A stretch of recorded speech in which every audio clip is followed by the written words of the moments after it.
السلام عليكم.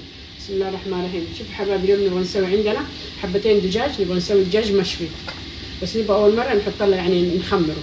شوفوا غسلناه مظبوط ودعكناها بالليمون، شايفين كيف كلها.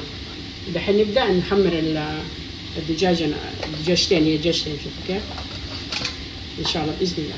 طيب حبايبي، هاي شوفوا حبايبي، دحين يعني غيرنا الصينيه، نبغى نيجي هنا دحين شوفوا نخلط الخلطة حقتها اللي هنا عشان نخمر بها فيها. شوفوا هنا نحط 3 ملاعق لبن، شايفين كيف، وعلبة صلصة. بسم الله الرحمن الرحيم.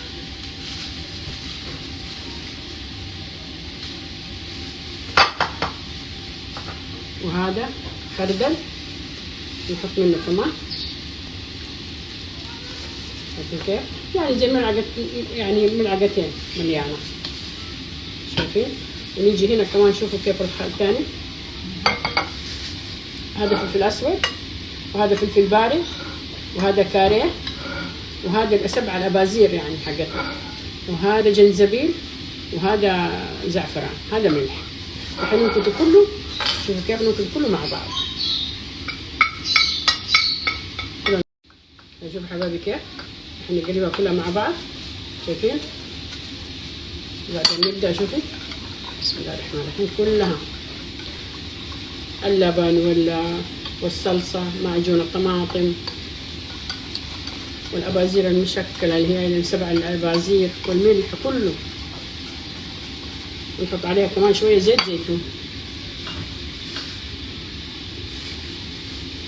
شايفين. شوفوا حبايبي، زيت زيتون نحطه عليها كمان عشان لما ندهن الدجاجة تصير كده يعني فيها لمعة، زي 3 ملاعق زيت زيتون،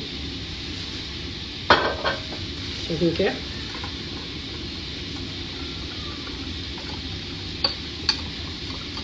دحين ارجع لكم تاني سنين حبايبي. خلاص شوفوا كيف صارت هذه الخلطة دحين، شوفوا كيف فضي. شوفوا بسم الله الرحمن الرحيم، نبدأ. شوفوا كيف ندهن في الدجاجة كلها، شايفين.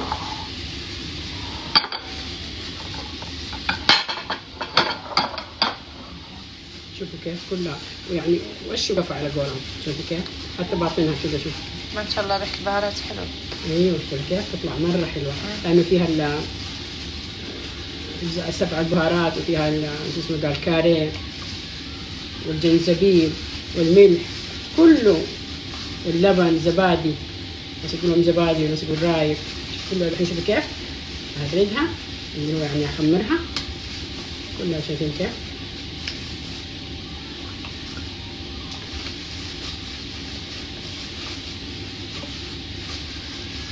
احطها في الثلاجة دحين، اغطيها احطها في الثلاجة تقعد لها 3 ساعات 4 ساعات لما ايوه. هيا يلا شوفوا حبايبي، خلاص خلصناها كلها، خمرنا الدجاجتين دحين، شايفين كلها. باذن الله تعالى اغطيها،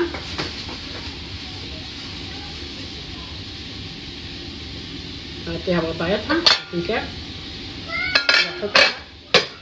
احطها في الثلاجة ان شاء الله 2 3 وقت ما اخلص نبدا مع بعض ان شاء الله نطبقها كلنا مع بعض. هاي شوفوا حبايبي، شوفوا حبايبي، هي خليناها 2 ساعتين كده على في الثلاجة، الحين خرجناها، شوفوا كيف خلاص. الحين نحط لها شوية زيت، نرش لها كده شوية زيت، ندخلها الفرن، نخرجها ان شاء الله من الفرن، ونبغى نسوي رز مصري ان شاء الله نوريكم. طيب حبايبي، شوفوا حبايبي، دحين نبغى نسوي رز المصري، بس نسوي حبه سمراء وحبه بيضاء، بس نبغى يعني نحمص 1 ملعقه بس. سوينا احنا دحين كاستين ونص رز، نحط شوفي هنا نص، هذه نحمصها لما يحمر نحط الرز الباقي. ايوه شوفوا حبايبي، دحين قاعدين اقلب في الرز، بحمصه ابغى لما يصير يعني شويه كذا لونه اسمر، بعدين احط عليه الرز الثاني يعني. احمص دحين شويه وارجع لكم ثاني لما يحمر كده، كيف دحين لسه لما يحمر ارجع لكم ثاني ان شاء الله.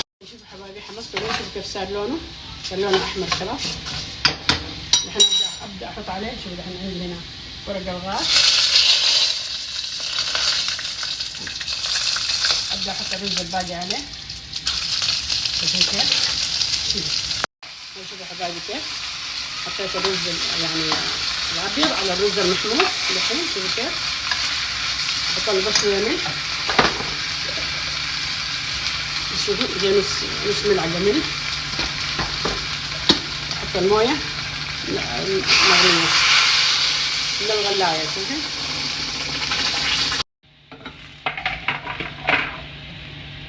هاي حبايبي خلاص نحطه دحين يتشرب، واوريكم هو كيف هو متشرب مع بس ورق غار والملح. شايفين كيف؟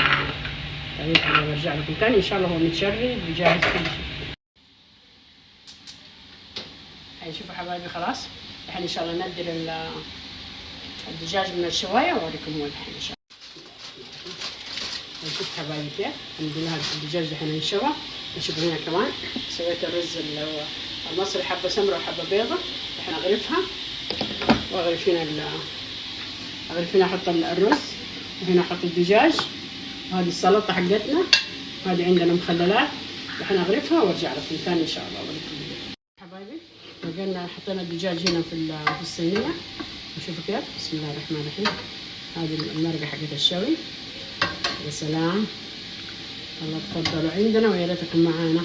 شوفوا كيف حبايبي هذا اليوم عندنا دجاج مشوي، ورز مصري، حبه سمراء وحبه بيضه. هاي شوفوا حبايبي طلعنا هنا هذا حطينا عليه بس شرايح ليمون. هذه السلطه حقتنا، هذه المخللات، وهذا الرز. شوفوا عندي هنا لوز بجلي، شايفين كيف؟ بس كده نحطه على الوش. يلا بالهنا والعافيه ان شاء الله حبايبي. تسلمي يدك. الله يسلمك يا رب.